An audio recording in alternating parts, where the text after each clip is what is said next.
It's 8 o'clock. This is the UK Tonight. Coming up, the courage of a sister trying to ensure murdered 16-year-old Sasha Marsden didn't die in vain. Her killer can walk free in a few years' time. We'll hear about the campaign to give victims' families longer to appeal against sentences they consider to be too lenient. Sasha's sister, Katie Brett, speaks to us shortly. Also ahead, why do so few domestic abuse cases lead to convictions? More than 2 million people have suffered from domestic abuse in the past year. What does it say about a system that sees only a fraction get justice? Plus, a public apology to the victims of child killer Lucy Letby from the chief executive of the hospital where she worked. And the battle for compensation being waged by the relatives of sub-postmasters who died before their names were cleared. Well, that's come, and much more, on the UK Tonight.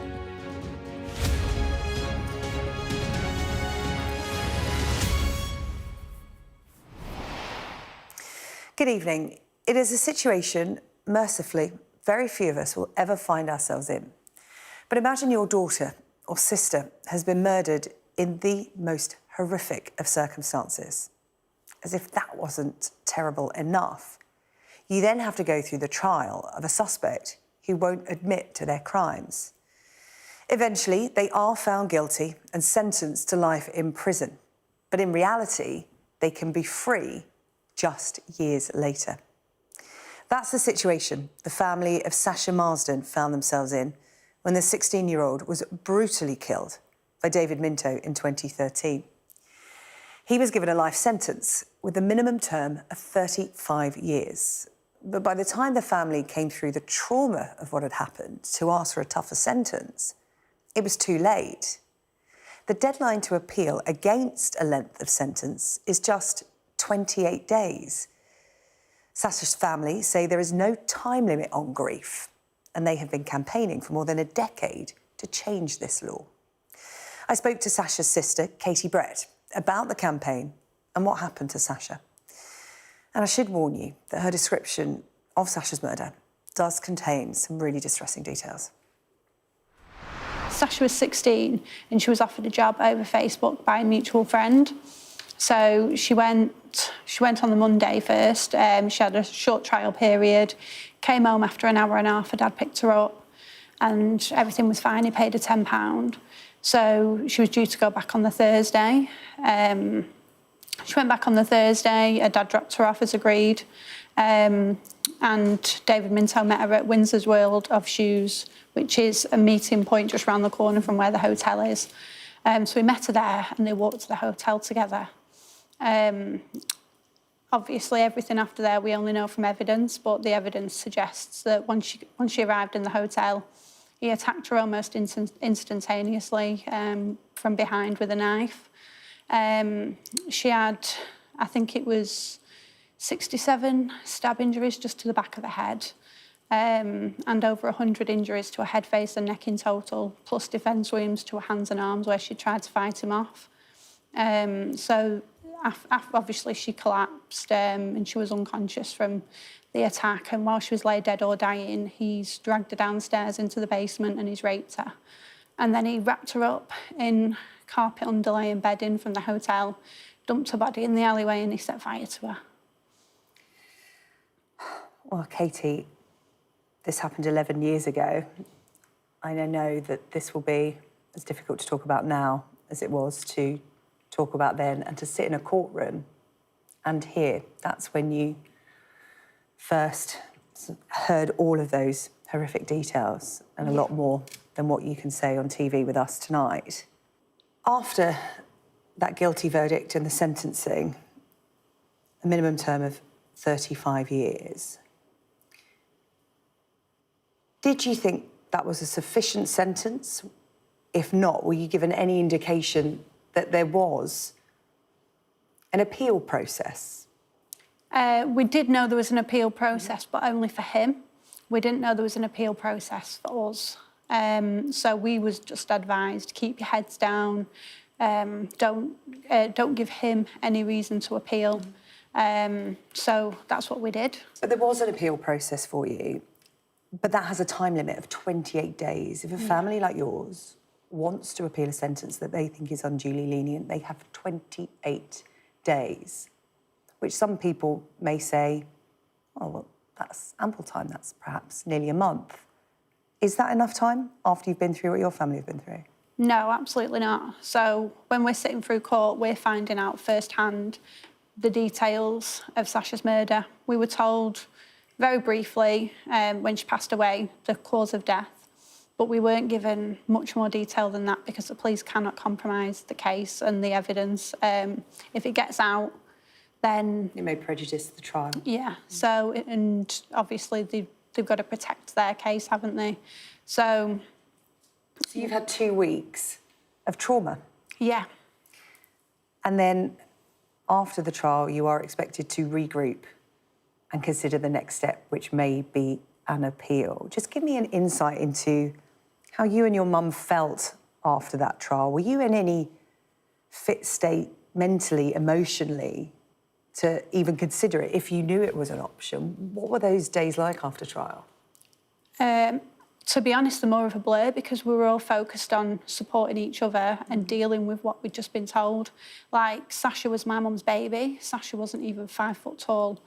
And imagine being told that your youngest child has suffered the worst death imaginable, the worst torture. You're not even allowed to see them afterwards. You're told, no, you can't see them because they can't be identified. They don't look like... It doesn't look like Sasha anymore. So if you were to look at Sasha, she cannot be identified to look at her. So, but then you have to sit through court and you have to hear those injuries. You have to see a body map that's been pinned up in court showing where all those injuries are. You know your daughter, you know your sister, you know their body, so you may as well have seen them. So you've got these images in your head and you can't get them out. I used to have dreams where I'm there in the hotel and because it was described in such detail, I knew what happened. So I can see him attacking her. I know what he's doing. I can see him dragging her downstairs by her legs and a head banging the stairs as she's going, as he's dragging her down the stairs. And I'm there and I can't help her. Because you just feel such a failure, you feel so helpless that happened, you didn't protect them, and it was your job to protect them. And you've got to try and process that, you've got to try and live with it, you've got to carry on living when you failed in your job to protect your daughter and to protect your sister, but you still get to live and you've got to live, I don't know what's worse, living with that torture for the rest of your life. That's a really powerful way of describing the mindset of not just your family, but any family that goes through this kind of trial, because while these kinds of crimes are rare, they do happen. And you felt, with hindsight, that the man who murdered your sister should have got a whole life order. They in themselves are rare. As of 2023, I think, just over 30 of them had been given. But you would have at least have liked the chance to appeal and ask for that and ask the judge or find out why one wasn't given, because that wasn't made clear in the judge's sentencing remarks. So you and your mum set up a petition. Yeah. What is it you want to see change? So the unduly lenient sentence scheme is there for victims and families to appeal a sentence given to an offender that's committed a crime against them. So under that, it's if a sentence that's been given is unduly lenient, then you can appeal it. It'll go to the Court of Appeal and the judges at the High Courts will look at the sentence, look at the sentencing guidance and decide, is that sentence unduly lenient and should it be extended? It can go the other way, but should they extend that sentence? And that is the only power that you have to get a sentence made longer. You lost your mum earlier this year, and I'm so sorry for that. So sorry. Just 56. Yeah. And she passed before you had a chance to move forward with this petition because, again, up against the clock, if a petition doesn't garner the right amount of signatures after 6 months on the UK Parliament website, it is removed. Yeah. You have to start again. You're on your 4th try to try and make a change. You've made a really, really powerful case for why you think there should be this change. If people are watching today, why should they add their signature to this? Because I think it's really difficult for people to put themselves in the mindset you've just described. Because as I said, these crimes, these trials are so rare. Until it happens to you, you just don't understand. Yeah. Well, if David Minto does get out in 23 years now, he could be sitting next to your daughter on a bus. He goes for young, vulnerable people. That's who he targets. If you look at his history, he does target young, vulnerable people. So his next victim might not even be born yet. Sasha was only 16. If in 23 years, how many babies are going to be born in that time that are going to be 16 when he gets out that he can target? It may not be your family this time, but David Minto will attack somebody again. If you look at what he did to Sasha, there's a line there that's like, it's past human. What he's done, you cannot rehabilitate that, and that is the point in prison. You shouldn't get out until you're rehabilitated. That man cannot be rehabilitated. What he did was pure evil, and you can't come back from it. Katie, how are you finding the strength to do this? Because after the trial, you actually decided that you wanted to study criminal law, criminology. You educated yourself because you wanted to have the knowledge to empower yourself and your mum via your studies to do something about this. After that trial process ends, after the legal process ends, your support drops away. But you're just as traumatised now as you were then. Yeah. How are you doing this? I'm doing it for Sasha. I couldn't protect her when she was here, but if David Minto gets out of prison, she's died for nothing, because at least with her gone, yes, she's dead, but he's locked away as a result of her death. So if he gets out, she's died for nothing, and my sister's death will never be for nothing. Well, let's discuss some of the issues raised there by Katie with Richard Garside from the Centre for Crime and Justice Studies. Richard, thank you for coming on to talk about this. I appreciate it's a difficult interview to listen to, and we took real care in talking to Katie and putting across as much as we could about what happened to Sasha, because it was horrific from that description, but what we talked about off camera will stay with me for a really long time. And with that in mind, how do families not get whole life orders for a crime like that? As I pointed out in that interview with Katie, they are extremely rare. Over 30, I think around 35 have been granted. How can you justify that? Because I think that's what a lot of these families find it hard to get their heads around. The circumstances of her death were unimaginable. Yeah, well, thank you for that, and thank you for sharing that interview. I mean, it's horrendous. I remember the case very well at the time, and it really stuck with me then. And the passing of time. I mean, to think it's 11 years ago now, it kind of felt like it's yesterday, and it was just one of the most horrendous murders that certainly I've come across in my time working in this area. He would have been sentenced by the judge at the time according to the guidelines that were then in force. And, he was given a 35-year sentence. What that means is he'll spend a minimum of 35 years in prison before he's eligible for release, which I think is probably therefore going to be about 2048. Doesn't mean he will be released in that time. He will have to persuade the parole board that it is appropriate to release him. And if he is released, when he is released, he will remain under some fairly strict supervision for effectively the rest of his life and could be returned to prison. Again, it's not a kind of, it doesn't mean once he comes out of prison, if indeed he does, that he couldn't potentially go back. Richard, let's talk about this 28-day limit for families like Sasha's to appeal what they feel to be a lenient sentence. They weren't told that there was a time limit. Many people won't be aware there is a time limit. But what do you make of 28 days? Because we heard there powerfully from Katie just what state of mind her and her mother were at the time. They couldn't comprehend of much in those 28 days.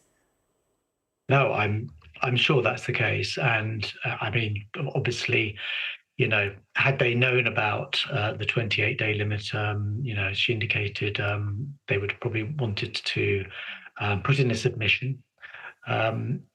those are the rules, and they've been the rules for many years. And I guess, one of the reasons that you have some kind of limit is, that, as it were, the wheels of justice need to move on once a sentence has been passed. There is that option to seek for it to be, the sentence to be reviewed.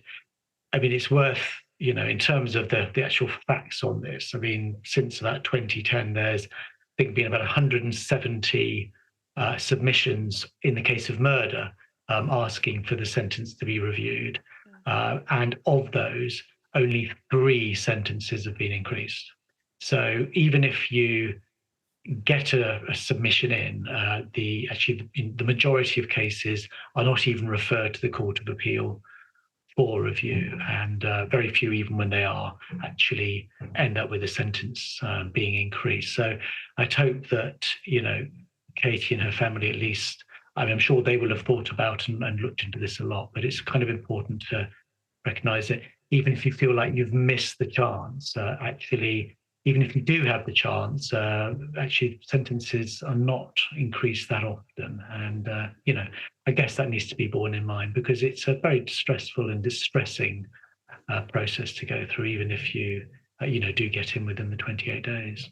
And by the sounds of it, this would be difficult to change as a law, because speaking to Katie, she said they just want the chance. They just want to get the amount of signatures needed for there to be a debate, a discussion about it. Even if they don't get the outcome they want, I think they as a family at least want it to be talked about. And we're talking about it now, but how difficult would it be to change that law, do you think? Is there an appetite for it? Well, I mean, in principle, it's obviously very simple. Parliament would have to pass a change in the legislation to increase the cut-off point. I think the difficulty in this particular situation is that the sentencing was so long ago. So, I mean, would Parliament really, even if, let's say, it was minded to increase, let's say, the limit, double it, say, from 28 to 56 days, clearly this would not help in Katie and her family in this particular case.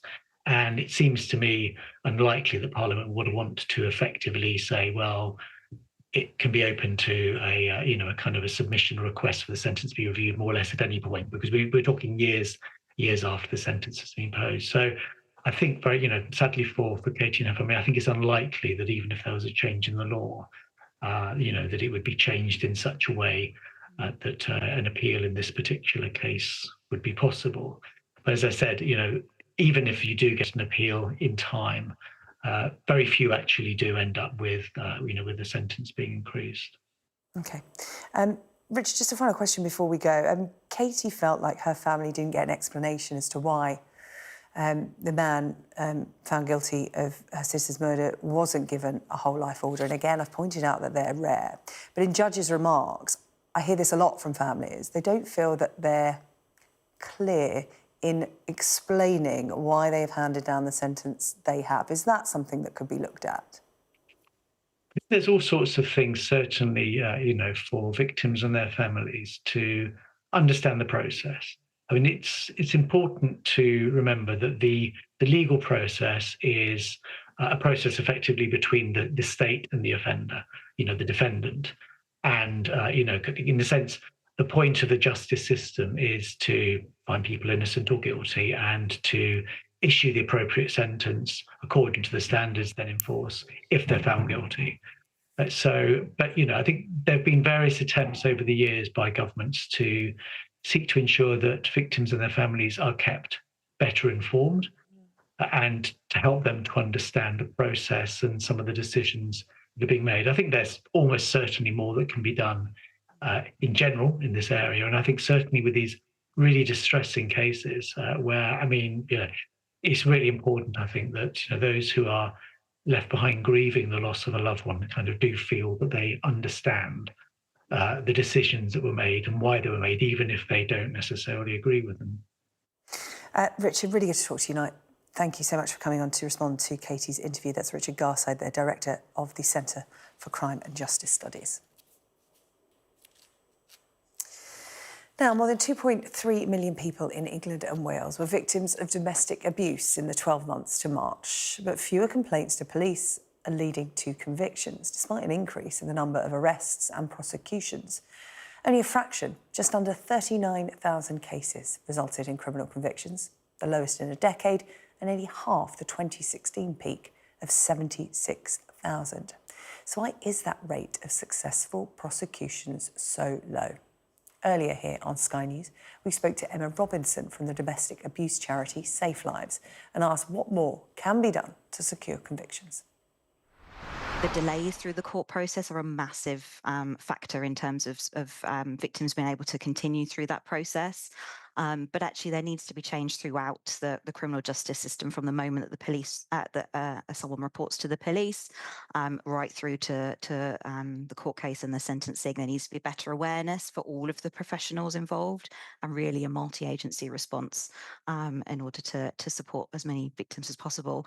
We also have to remember that only 1 in 5 victims and survivors will ever contact the police. So actually, we need more than a criminal justice response. We need a whole system response with survivors at the heart of that. Well, I'm joined now in the studio by Sarah Michael, a survivor of domestic abuse. Sarah, good of you to come in to talk to us tonight. Thank you so much. These figures haven't moved significantly, but they're certainly not any better, are they? No, and I think the important thing to remember as well is there are so many women who don't report as well. So the silent women, the women that are too scared, so the statistics, you know, don't really represent what's really going on anyway. There's almost a shadow number, isn't there, underneath the official statistics. Sarah, if you can, tell us your story. Well, unfortunately for me, it was a long time ago, so it's in the past, so it's easier for me to tell it. So I suffered domestic violence about 24 years ago, and it was very violent. I was with a man who I had 2 children with. I had already 2 children from a previous marriage, and the frightening thing is, for me, I wasn't aware of something happened. I wasn't aware of how clever and how persuasive and how the coercive control can come in. And without realising, before I knew it, I was terrified, frightened for my life. I was isolated from my family. When the violence began, I had 3 children at this point, and it got worse when I had my 4th. There was a lot of violence. My neighbours did call the police quite a few times. The police would come, and of course, for me, it was really embarrassing and shameful, and I felt, you know, terrified that if I didn't back him, that he would, you know, hurt me, because he did hurt me a lot. And it was really difficult, you know, and I had police coming round, and I'd say no, and I'd pretend that nothing had happened, even though the neighbours could hear things happening. I thought if I said anything, it might get worse, or he might actually kill me. I tried to get help, but then I didn't. You know, I went into work and had black eyes and marks on my body and just hiding it. And I think the worst bit was having the children, because when you have children and you have a violent man, you know, and there was a lot of physical violence. It wasn't just coercive control. It was, you know, being strangled, being hit, being dragged across the room. In front of the children? This is where he was very clever. It was only the 2 small ones who didn't really, you know, I mean, it wasn't good for them. The other 2 were in the other room. But the fact is, domestic violence happens in a house. In the next room, it affects the children just as... They might not see it, but they can hear it. Exactly. They can feel the atmosphere. Yeah. And when I was pregnant with my 4th, he was very violent to me then. I was hospitalised quite a few times. And it's, you know, I mean, it was 21 years ago, so it's quite shocking, really, that the people in the hospital didn't pick up what was going on. But I was lying, so I was lying.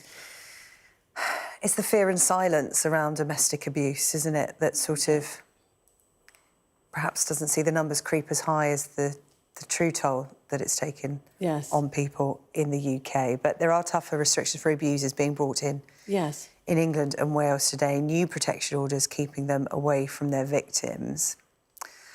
I wonder what your thoughts on that, because the onus always seems to be on the victims, because anecdotally I was speaking to somebody who's going through something right now. It's not a physically violent relationship, but then domestic abuse doesn't have to be physical. And they were saying to me that the onus is on them. They have an order like this against their former partner, but they're the ones that have to keep ringing the police to report it. Yes. You know, they're the ones that, they just have to do everything. But, you know, I just wonder if you think that this kind of order will help.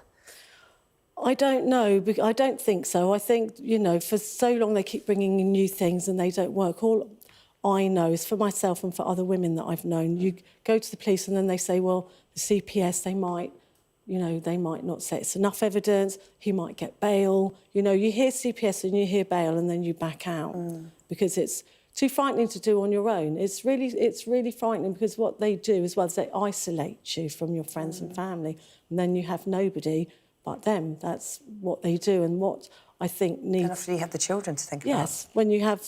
I had 4 children under 10, and it's really frightening. And the police, you know, I was in court and to stop him seeing the children, and even then the judge was saying that, you know, the alleged domestic violence. You know, I mean, I after the last attack I had, I was in hospital. I had broken my ribs. I had a ruptured spleen. I was bleeding to death, and they didn't know if I was going to die. My youngest was 9 months, and even then he came into the hospital, you know, and said to me, "If you tell them it was me, I'll break your other ribs." You know, so I don't know. I mean, you know, it's what can the police do? I think it all comes to more training, more education. We were talking about this before, weren't we? We were having a chat before we came on air, and you were saying, particularly in schools, you feel passionate about it. Young children, I mean, it's so young to be exposed to even the idea of domestic abuse. Yes. But it is so prevalent. Again, in the statistics, it's prevalent. As we've said a number of times, it's worse than we know officially. Yes. It's important for young children to recognise the signs, to be able to say that something like that's going on at home. Exactly, and to know that it's not right. It's not right for there to be violence in the home towards, you know, towards the mother, or sometimes towards the father, or towards them. Domestic violence shouldn't be happening, and children need to know that it's not normal, because I've spoken to people who've grown up in domestic violence, as I actually did, is that you don't know that that's not normal. Yeah. You think it's normal. You think screaming, shouting, smashing is normal. Well, Sarah, thank you so much for coming in to talk to us tonight. I really appreciate it there. Sarah Michael, survivor of domestic violence, and doing so much good work to raise awareness and educate. So thank you. Thank you. Thanks, Sarah. Still to come here on the programme, the former boss of the hospital where Lucy Letley committed her crimes claims he was threatened by the nurse's father. I'll have the latest for you from Liverpool.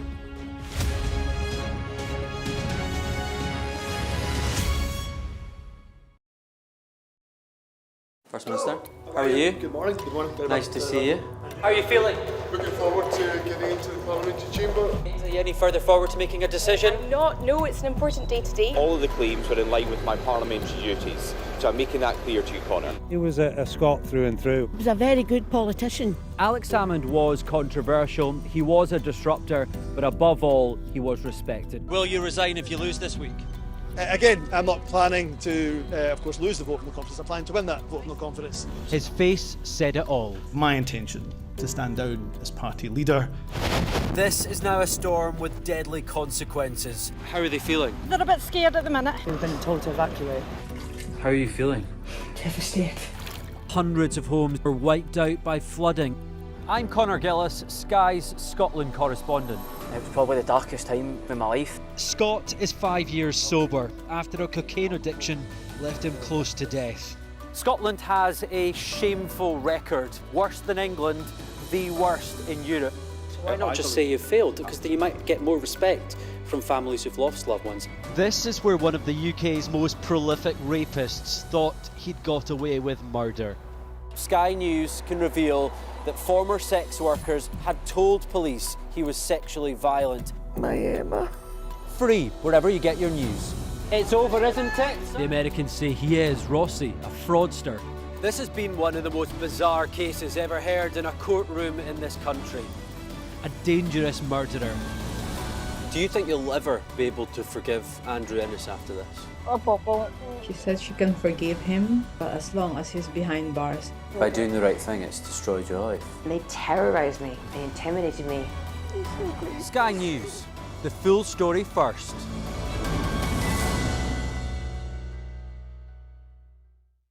Play Sky News.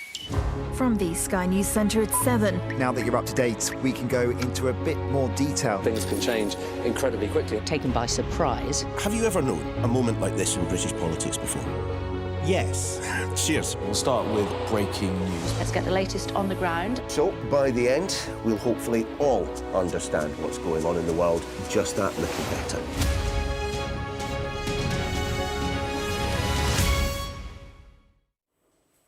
The former chief executive of the hospital where Lucy Letby murdered 7 babies has apologised to the families of the victims.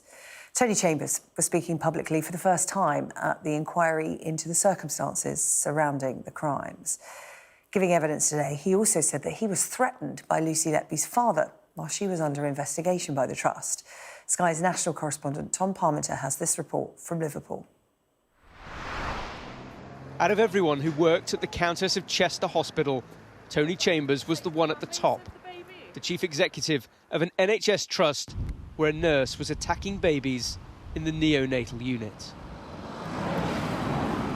Lucy Letby will never be released from prison after she was convicted of murdering and attempting to murder babies in her care. Mr. Chambers started his evidence with an apology to the families and was then asked about his culpability. It's really, really difficult to answer that question. I suppose it's just that is the failure, that we just didn't see it. On reflection, the communications with the families could have and should have been better. As the accountable officer for the Trust, I must take some responsibility for that, When senior consultants first raised their concerns about Lucy Letby in 2016, initial inquiries were inconclusive. 5 months later, Mr. Chambers met with the now suspended nurse. He praised her resilience under such scrutiny. Her parents, John and Susan, were in the room. Letby's father was very angry. He was making threats. He was making threats that would have just made an already difficult situation even worse by threatening GMC referrals for the doctors. He's threatening guns to my head and all sorts of things. Mr. Chambers admitted that the threats and aggression did affect some of his decision-making as he tried to placate the Letbys. In another meeting, he told their daughter, "Don't worry, Lucy, we've got your back." With hindsight, it was one of many regrets. 8 years on, with what we know, and we look at this, these are the kind of things that you know you didn't get right. Mr. Chambers said, though, that he stood by his decisions, that he and his colleagues acted in good faith, but mistakes were made, and this inquiry will continue to interrogate them. Tom Parmenter, Sky News, Liverpool. Oh, let's get some more now from Tom. He's live for us in Liverpool tonight. Tom, there's some surprising evidence heard today. Yeah, we had 6 hours of Tony Chambers' version of events, the first time we've heard from him publicly. And it was along the lines of, yes, I regret things. With hindsight, we would have done things differently, which is what we expected to hear today. But what was unexpected were those allegations of threats of violence from Lucy Letby's father. In those series of meetings, there were other aggressive phone calls made to the hospital. And her parents have always stood by Lucy Letby and have believed her protestations of innocence. And they have said previously to this inquiry that they believe it was some kind of inexplicable grudge. That's the phrasing they used from and a grudge from the consultants who initially raised the suspicions about Lucy Letby at the Countess of Chester Hospital. So he stood by those decisions and was very concerned that it wouldn't harm his career, this whole episode. Towards the end of the evidence today, Tony Chambers was highlighting all the positive things that he had done at the Countess Hospital, saying that it had been actually a very successful period for the Trust. It did seem like something of an indulgent moment at the end of a session which had started with a full apology to the families who he conceded and said were at the very heart of this inquiry. Tom, thank you. Tom Parmenter with the latest from Liverpool for us tonight. Thank you. Still to come on the programme.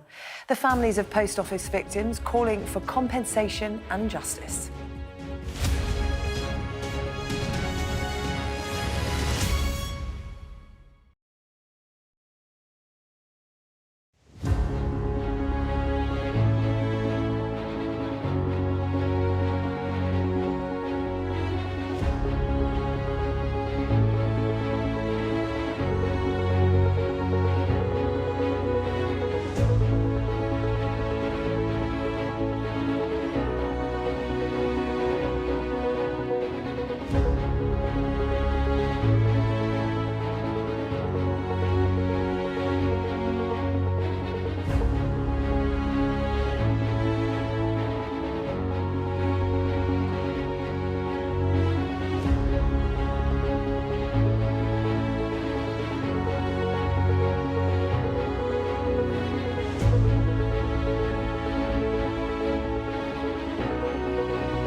The daughter of a man who was investigated by the Post Office while terminally ill with cancer is calling for the children of wrongly accused postmasters to be compensated.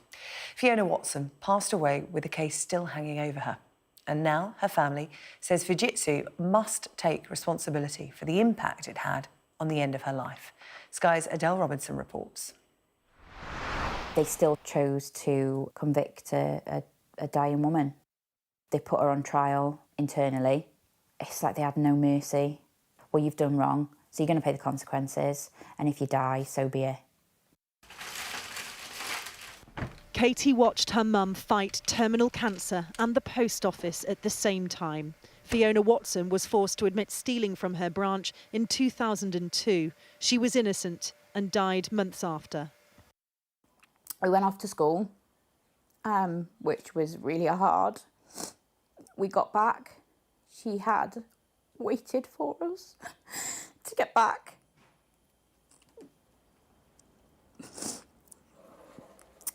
And then we all said goodbye. And watched her go.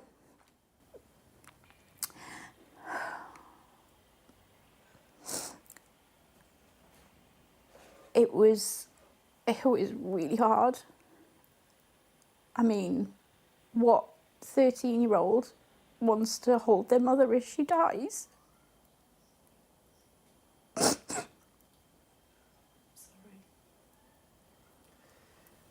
And all this time she'd been gone after by the post office up until that point? Yeah. Do you think it did contribute towards her health, her declining health?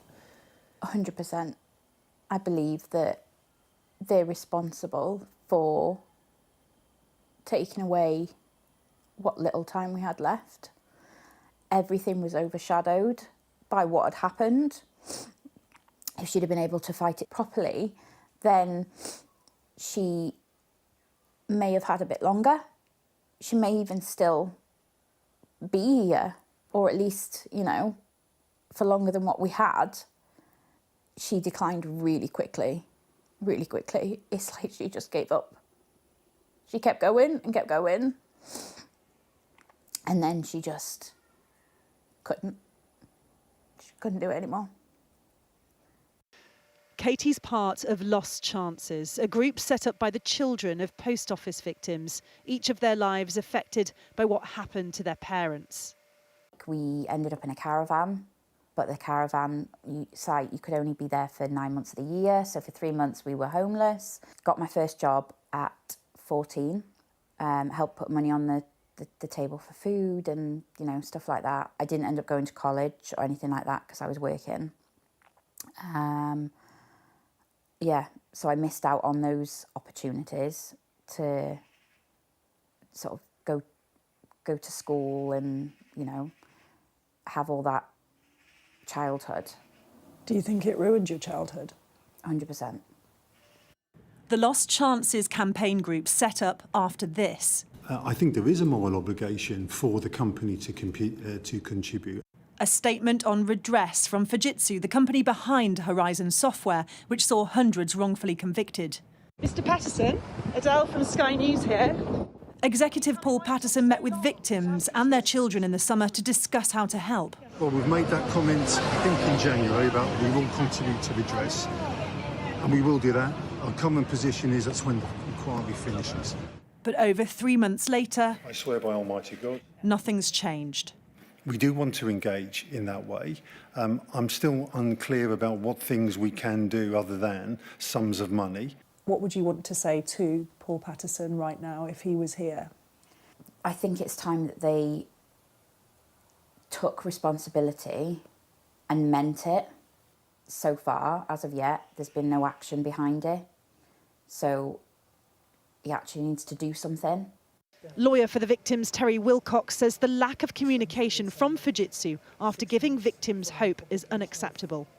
Moral obligation doesn't come with a price. Either you are morally obliged to do something or you're not.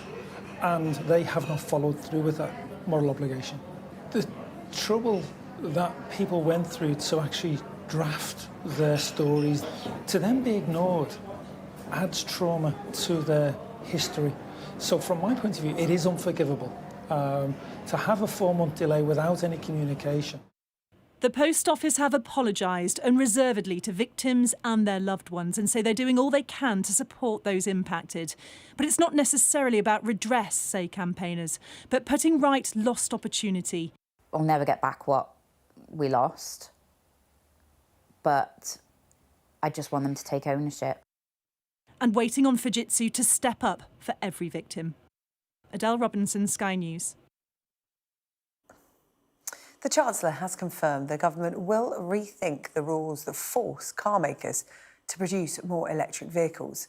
Rachel Reeves said it was important to get the balance right. This is after Vauxhall's owner set out plans to close its factory in Luton yesterday. Our business correspondent Paul Kelso reports.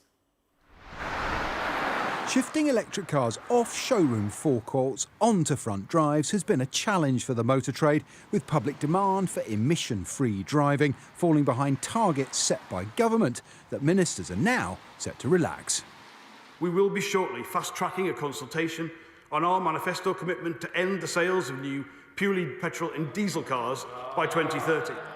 We want to do everything we can, together with industry, to secure further investment into the British automotive sector now and over the long term.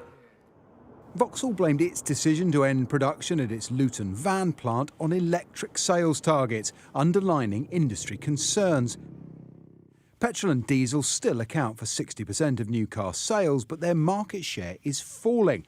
Battery electric and hybrids are all rising, with battery electric cars accounting for 18% of sales, an increase, but not enough to hit the 22% target, below which manufacturers could face fines.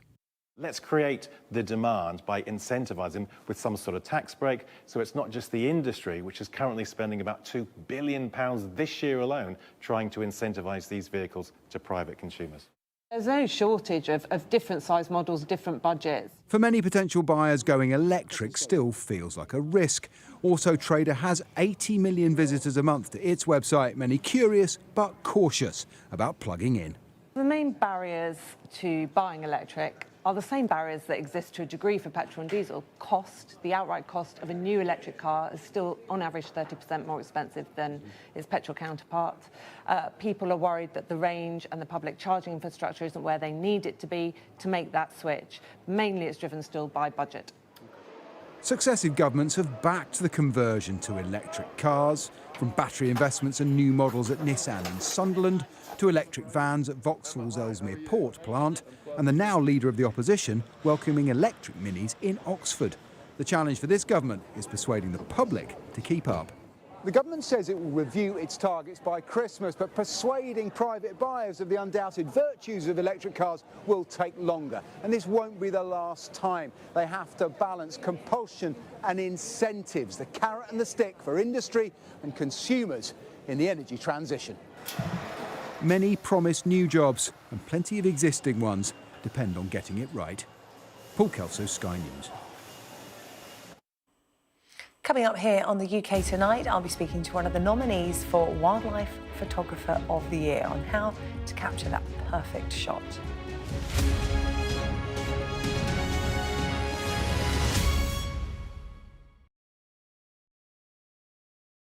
Migrants risk their lives climbing aboard these trains in search of a dream, the United States. It's really dangerous. They often get robbed on this train. They suffer a lot by police, cartels. What happens to them next, we just don't know. Do you miss your mum? Yeah. With Trump coming to the presidency, how much longer will people be accommodated? The journey you've been through, it's been very difficult at times. Has it been worth it? See. This is a journey which goes by one name, the Beast. I'm Siobhan Robbins, Sky's Europe correspondent based here in Berlin. In Sweden, police have seized a lethal stash. Anyone of any age could say, I'll do that for £1 million and then have to go and shoot someone. Yes. Sky News, the full story first. I'm Greg Milan and I'm Sky's Chief North of England correspondent. This is insane. This was a bustling residential area. I'm Yusra Al-Bagher, Sky's Africa correspondent based in Johannesburg, South Africa. How difficult is this to police tonight? Off the scale. I'm Dan Whitehead, Sky News' West of England and Wales correspondent. Trust in politics is at an all-time low. What's going wrong and can we fix it? It's from Liz. She wants to know, why is there still no sign of the Labour Party electing a woman as leader? It's sort of embarrassing. You know, it takes a very strong man to be leader, but it takes an even stronger man to support a woman for leader. If you want to be mean to politicians, like, crack on. The activists that go out and make elections happen, I kind of feel like just don't be horrible to them. Be polite to them in the same way that they're polite to you. Keir Starmer has got us into government with a big majority. He was completely clear before the election that he wasn't going to be able to do the two-child benefit policy, but I wouldn't be surprised if it isn't an early thing that comes along. I went up to Gordon Brown and said, hello? No, yes, where is it? I said, found all these Tory candidates breaking land. Let me see it. This is brilliant.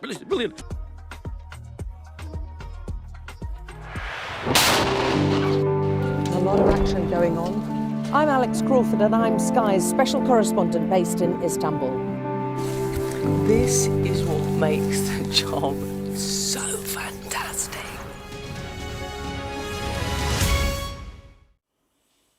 Still to come, we'll be taking a look at some of the best wildlife snaps from the last 12 months with one of the nominees for the Wildlife Photographer of the Year. But first, Teddy is here with some rather exciting news in the world of sport. It's some big breaking news in the last 20 minutes or so regarding Leicester and Ruud van Nistelrooy. Teddy, tell us more. Well, the news is, I was on air on Sky Sports News on Sunday, quite surprised to hear the news that Leicester had released Steve Cooper because we're pretty close into the season. Leicester have been promoted. They're still outside the relegation zone, just 2 wins, but nonetheless, Cooper's gone. And now we understand our senior reporter, Rob Dorset, in the past 20 minutes or so, releasing the bulletin that Leicester City have made an offer to Ruud van Nistelrooy for him to become their new manager, and he is expected to accept. Of course, a legendary striker at Manchester United and Real Madrid and the Netherlands, but most recently Manchester United caretaker manager. He had been assistant under Eric Ten Hag. He stepped up for those 4 games, which he rightly reminded me included 2 thumping wins over Leicester recently, 5-2 in the League Cup and then 3-0 in his final game in charge. And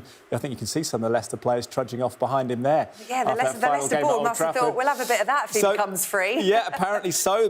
Rob says that they've considered the former Bayern Munich and Wolfsburg boss Niko Kovac and the current West Brom manager in the Championship, Carlos Corberán. But Ayowat Srividhana Prabha, the club's owners, known as Top, has taken personal responsibility for the opponent, and he likes the look of Van Nistelrooy. So expected to take over. He's at home in the Netherlands. We'll bring you that news as soon as we get it on Sky Sports News and Sky News. Up next, we've got news of Champions League games at Liverpool v Real Madrid amongst them.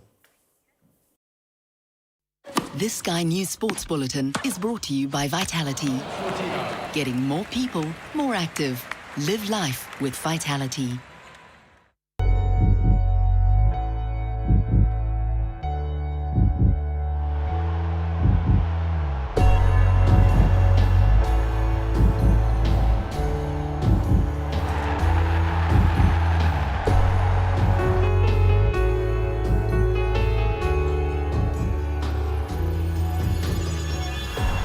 You got more chance of winning the lottery than making it as a professional footballer. I think your responsibility is to guide them in the same direction as I went myself. Things aren't just handed to you on a plate. I think you have to fight for them, and it's probably only the tough that survive, really. Natural skills is not enough. The impact has to be straight away. Don't let anyone tell you what you can and can't do. If you have that belief, then that's the most important thing. Keep it fun for as long as possible. If you love what you do, you'll be able to get through the tougher times. If you're going to make it as a professional, pressure's coming, so we don't want the kids feeling it prematurely. The top club, we don't have time and space to grow up the young. He plays if he's good enough. Whether it's playing in the parks, competing in cages, or showcasing skills on the streets, for so many young boys, the dream is to become a professional footballer. But the reality is, 0.06% of them will ever achieve that dream. The stats, newly released after extensive research by Sky Sports, make difficult reading for all those aspiring youngsters. 1.65 million boys play our national sport. This Sky News Sports Bulletin is brought to you by Vitality. Let's take a quick look at the weather, shall we? Much of Britain looking dry and quite sunny into the weekend, but Northern Ireland, the far north and west will see some rain at times. It's going to be mainly fine this evening, with showers near eastern coast tending to fade away, but Northern Ireland and the north of Ireland will see fog thickening. Most places dry and clear tonight, a widespread frost and some dense freezing fog developing, though, with that fog mostly over England, Wales and Northern Ireland. The far southwest will see any frost lifting later as cloud and patchy rain move in. Now, we end tonight with the shortlist for the Natural History Museum's Wildlife Photographer of the Year. Nearly 60,000 entries have been whittled down to just 25, with voting open for you to choose your favourite for the People's Choice Award. So let's take a look at the British entries. Well, among the nominees, this was taken by Ian Woods in St Leonards-on-Sea in East Sussex, just up the road from me, showing a badger glancing up at some badger graffiti. This shot of a beluga whale breaching the surface of the ocean is called a good scratch. That entry comes from Mark Williams and was taken in the Canadian Arctic. And this final image is of a seal looking very relaxed on an ice floe. And that comes from the wildlife photographer Sue Flood.